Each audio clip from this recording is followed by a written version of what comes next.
Menurut laporan The Mirror, pelatih Manchester United, Erik ten Hag memaksa para pemain asuhannya untuk mendengarkan audio selebrasi para pemain Liverpool di ruang ganti setelah kekalahan memalukan mereka.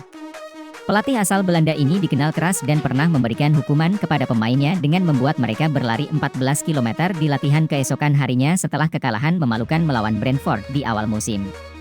Ten Hag berjanji tidak akan membiarkan pemainnya lepas dari hukuman setelah kekalahan terburuk dalam sejarah 145 tahun klub. Laporan itu juga mengklaim bahwa Ten Hag berbicara dengan pemain dan memperingatkan mereka bahwa jika mereka dibantai lagi, mereka akan didegradasi berlatih bersama skuad U21. Pemain-pemain United juga akan menjalani sesi bersama psikolog olahraga Rainier Kurs untuk membantu mereka menghadapi rasa malu pasca dibantai 7-0. Skuad Ten Hag yang tercabik-cabik ini akan berusaha untuk bangkit saat menjamu Real Betis di leg pertama 16 besar Liga Eropa, Jumat dini hari. Dengan harapan mewujudkan tsunami trofi usai juara Piala Liga dan bisa dibilang tersingkir dari perebutan gelar Liga Primer Inggris.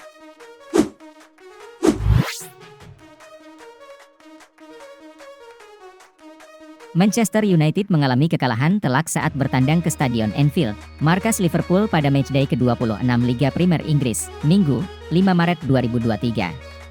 Tanpa ampun, The Reds mencukur rival abadinya itu dengan skor telak 7-0. Gol kemenangan Liverpool berasal dari sumbangan Gakpo, Nunes, dan Salah yang masing-masing mencetak 2 gol, serta tambahan 1 gol dari Firmino di akhir babak kedua. Kekalahan dari Liverpool menjadi salah satu kekalahan terbesar yang diderita United sepanjang sejarah. Tak hanya itu, hasil ini juga membuat United gagal memangkas jarak poin dengan Manchester City dan juga Arsenal. Namun, sosok yang paling disorot usai laga adalah Kapten Setan Merah, Bruno Fernandes yang bermain sangat buruk. Tak hanya gagal memimpin timnya, peran Fernandes di lini tengah juga tak terlihat. Pemain timnas Portugal itu justru lebih sering terlihat hanya melakukan drama-drama tak penting, seperti meneriaki wasit, mendorong wasit karena kesal, bahkan berseteru dengan Alexander Arnold. Bruno sendiri cukup beruntung karena selamat dari hukuman kartu. Mantan pemain United, Gary Neville juga secara terang-terangan mengkritik Bruno. "Saya harus mengatakan betapa berantakannya dia. Beberapa tingkahnya di babak kedua memalukan," ujar Neville mengomentari Bruno dikutip dari Sky Sports. Hal senada juga dilontarkan mantan penyerang Inggris, Chris Sutton yang menilai Bruno Fernandes telah menunjukkan kalau dirinya tak pantas menjadi kapten di United. "Ada banyak pemain yang lebih cocok menjadi kapten. Fernandes bukan pemimpin terbaik mereka. Ada beberapa kandidat yang lebih baik, salah satunya Casemiro," kata Sutton. "Saya rasa Bruno tidak boleh lagi mengenakan ban kapten Manchester United," tegasnya.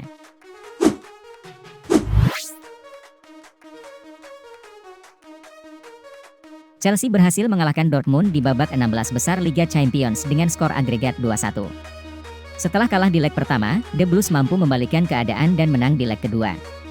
Gol pertama datang dari Raheem Sterling di menit ke-43, yang berhasil membangkitkan semangat dan kepercayaan diri para pemain Chelsea.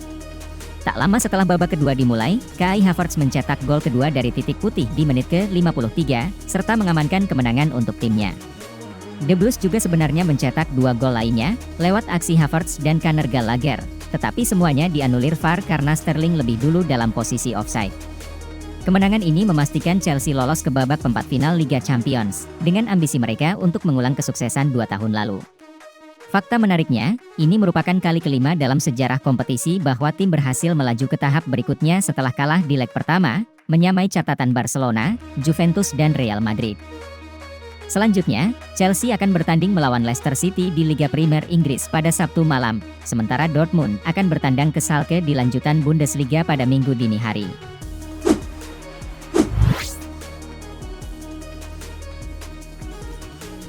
Pada lanjutan La Liga yang digelar Senin, 6 Maret, Real Madrid hanya bisa berbagi angka dengan Real Betis dengan skor 0-0. Pelatih Real Madrid, Carlo Ancelotti, sangat kecewa dengan tumpulnya lini depan El Real. Vinicius Junior dan rekannya sering membuang peluang dan terlalu lama menguasai bola, sehingga jarang melepaskan tembakan. Pada babak pertama, pertandingan lebih terbuka, dan kemungkinan ada lebih banyak solusi untuk menciptakan peluang, kata Ancelotti. "Saat ini, kami kurang efisien. Kami terlalu banyak menggiring bola, tapi jarang melepaskan tembakan," jelasnya. Ancelotti juga mengakui bahwa timnya kurang mencetak gol dalam 3 laga terakhir. Namun, dia bersyukur karena timnya tampil lebih baik di lini belakang.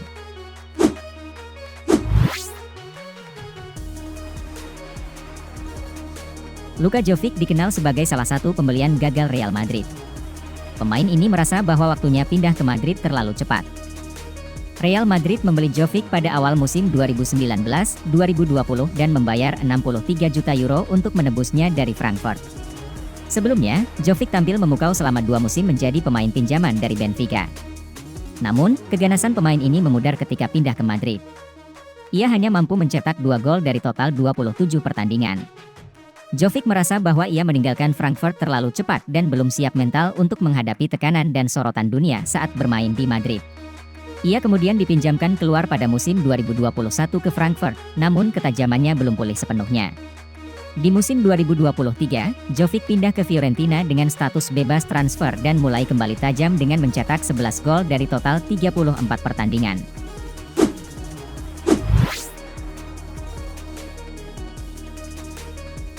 Presiden Barcelona, Joan Laporta, telah melakukan pertemuan dengan ayah dari Lionel Messi, Jorge Messi. Dalam pertemuan tersebut, mereka membahas berbagai topik, termasuk kemungkinan laga penghormatan untuk Messi. Namun, Laporta tidak memberikan konfirmasi apapun apakah Messi akan kembali ke Barcelona atau tidak. Ia hanya mengatakan bahwa mereka berbicara tentang Piala Dunia dan pertandingan penghormatan untuk Messi. Laporta juga menegaskan bahwa kepentingan klub di atas segalanya dan keputusan yang ia buat adalah demi memulihkan ekonomi klub. Seperti yang kita tahu, Messi meninggalkan Barcelona pada musim panas lalu dan bergabung dengan PSG. Kontrak Messi di PSG akan habis pada musim panas nanti, dan tim tersebut masih berjuang untuk meraih gelar Liga Champions. Selanjutnya, PSG akan melakoni leg kedua kontra Bayern Munich, Kamis dini hari nanti.